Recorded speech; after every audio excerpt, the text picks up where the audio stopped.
Bwana Yesu asifiwe. Msikilizaji wetu wa kipindi chetu cha tafakari ya siku njema ambayo Bwana ametupa, nami nakusalimu katika jina la Bwana wetu Yesu Kristo.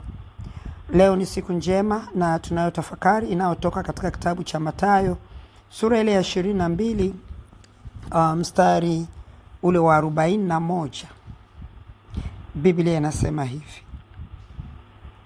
na Mafarisayo walipokusanyika, Yesu aliwauliza akisema, mwaonaje katika habari za Kristo?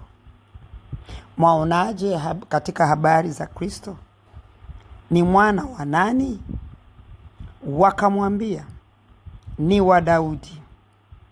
Akawauliza mstari wa 23, imekuwaje basi Daudi katika roho kumuita Bwana, akisema, mstari wa 44, Bwana alimwambia Bwana wangu, uketi mkono wangu wa kuume hata niwawekapo adui zako kuwa chini ya miguu yako.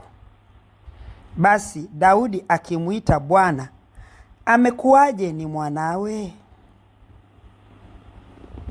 Haleluya. Bwana Yesu asifiwe sana. Swali hili hata kwetu sisi linakuja leo kutuuliza, tunaonaje kwa habari za Kristo? Hili swali lilikuwa kwa lugha ya hapa duniani, yani kibinadamu, nitasema lilikuwa limebeba mtego wa kiufahamu, mtego wa kutazama, kupima, sio kutazama, mtego wa kupima ufahamu wa Mafarisayo, kama kweli wanatembea katika ama wanafahamu kile ambacho Mungu anafanya, ambaye ni baba yao, wakijua kwamba Mungu wa Ibrahim, Isaka na Yakobo. Swali hili tunakuja kuingia kwenye kitabu cha Warumi. Tunakutana na Warumi sura ya 1 mstari wa 1, Paulo akisema, Paulo mtumwa wa Kristo Yesu, aliyeitwa kuwa mtume na kutengwa aihubiri injili ya Mungu. Paulo ambaye ni mtumwa wa Kristo Yesu, aliyeitwa kuwa mtume na kutengwa aihubiri injili ya Mungu. Injili ya Mungu ni ipi? Anasema mstari wa 2, ambayo Mungu amekwisha kuiahidi kwa kinywa cha manabii wake katika maandiko matakatifu. Paulo anasema yeye ameitwa ili aweze kuihubiri injili ambayo Mungu aliifunua kwa vinywa vya manabii, ili kusema yale ambayo yeye ameyakusudia kuyafanya. Na kwa sababu hiyo yeye Paulo yuko kumfunua Mungu nani. Kwa hiyo yuko kuihubiri injili ya Mungu. Anasema mstari wa 3, mstari wa 3 anasema hivi, yaani habari za mwanawe, aliyezaliwa katika ukoo wa Daudi kwa jinsi ya mwili na kudhihirishwa kwa uweza kuwa mwana wa Mungu. Ndio swali la Yesu hilo sasa, akiwauliza Mafarisayo, kutaka kujua kama Mafarisayo, je, wanamtambua yeye ni nani? Kumbuka walishakuaga na mabishano wakisema kwamba sisi ni watoto wa Ibrahimu, Yesu akawaambia, kama mungekuwa ni watoto wa Ibrahimu, mbona mwatafuta kuniua? Maana Ibrahimu mimi nalikuwepo kabla ya Ibrahimu. Tena ndo akawapandisha hasira kabisa. Wakasema, ebo, huyu anasema nini?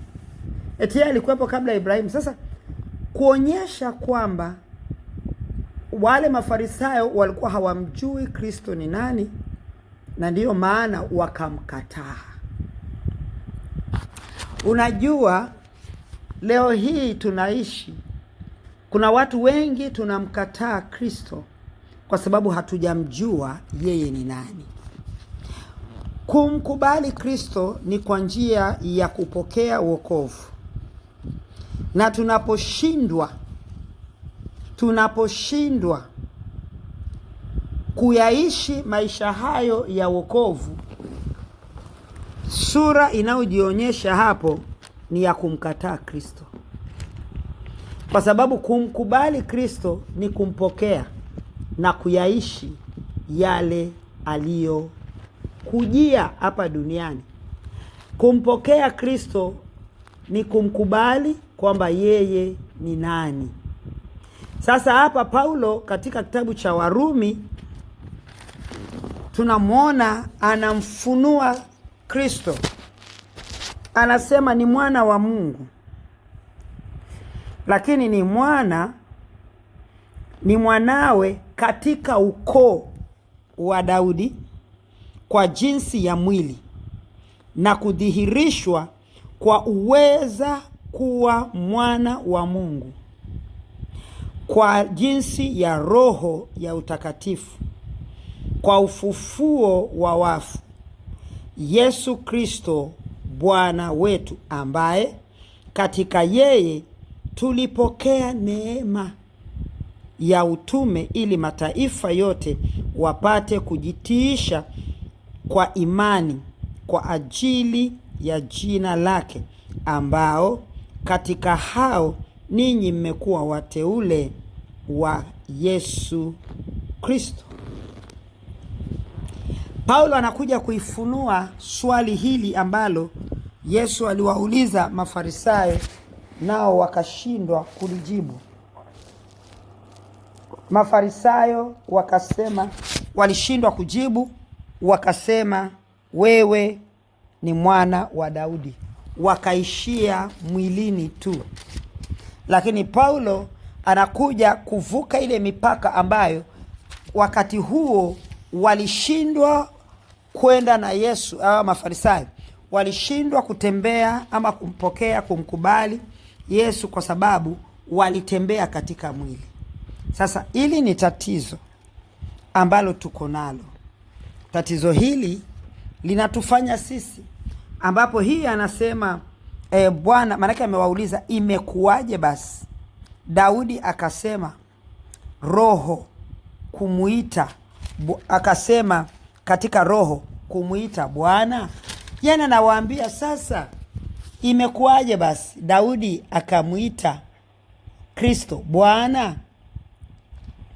Kwa sababu Daudi alisema kwenye Zaburi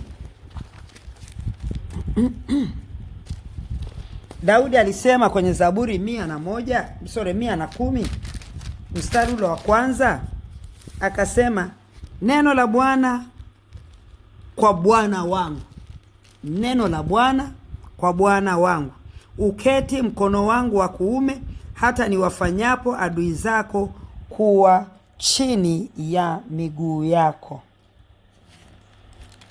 Kuwa chini ya miguu yako. Na akaendelea hapo, niishie hapo mimi. Kwa hiyo tunaona kwamba kanisa la Kristo kuna kuyumba kwenye maisha yetu ya kiroho ya uokovu, na si kwa sababu nyingine kuyumba huko kunatokea, isipokuwa ni kwa sababu ya namna gani mtu huyu ama mimi ninamtambua Yesu Kristo ni nani.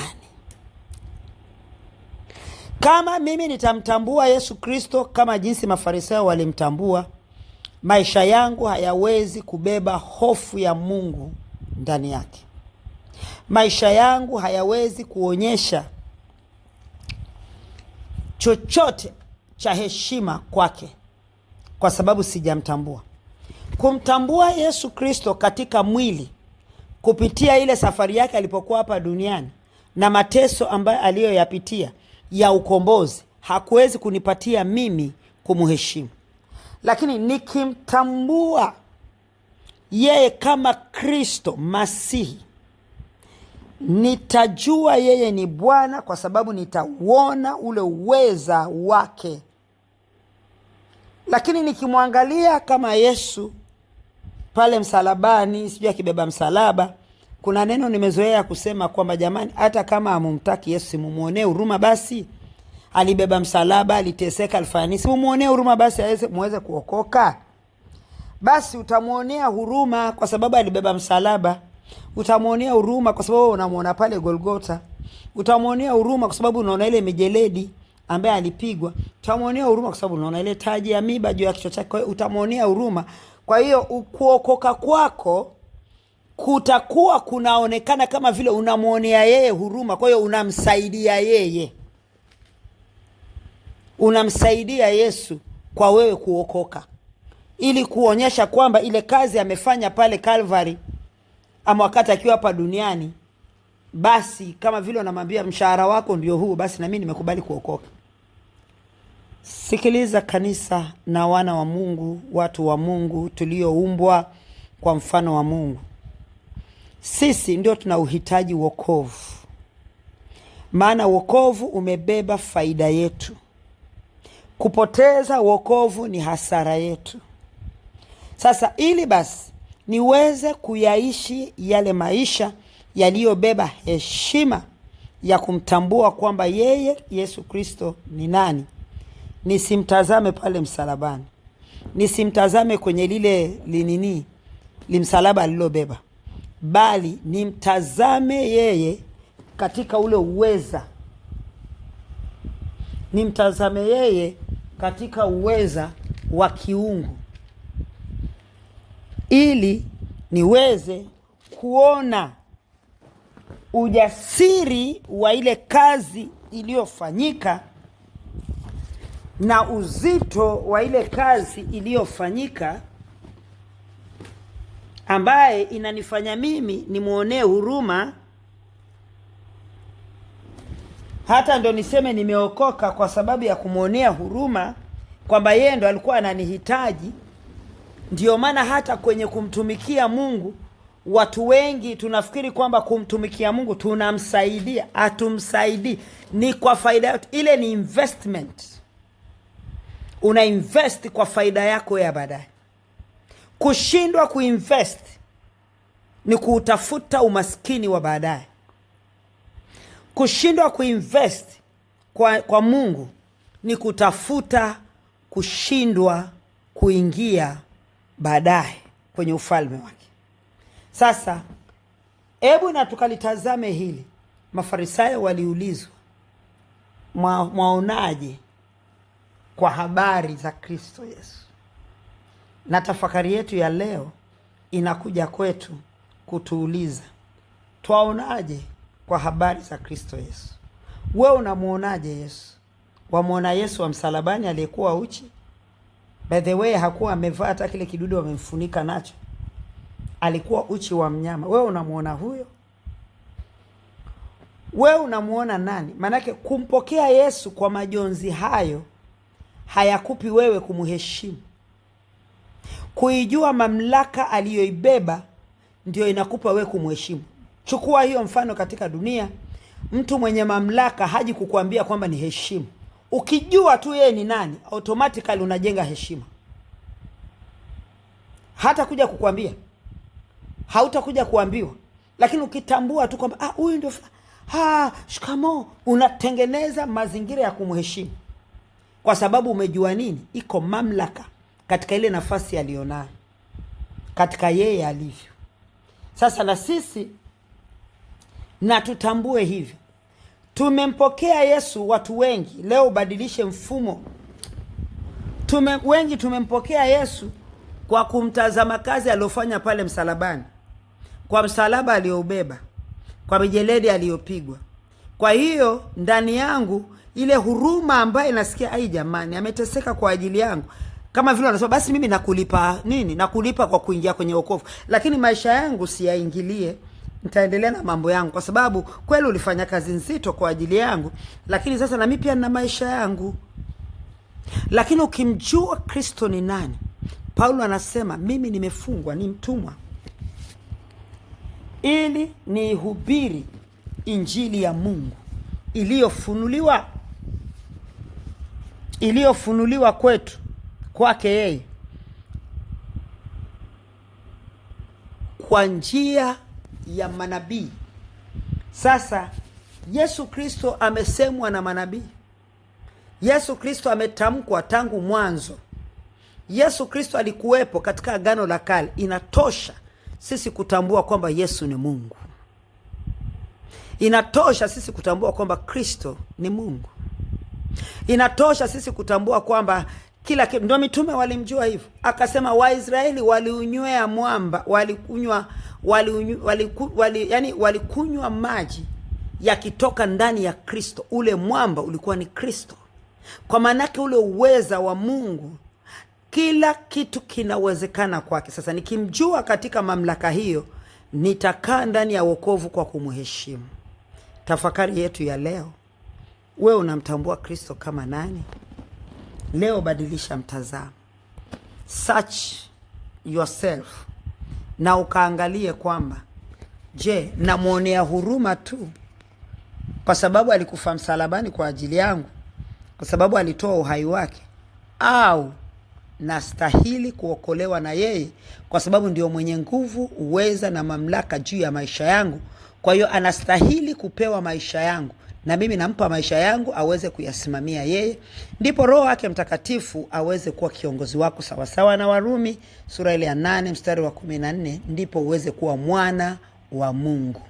Mungu atubariki.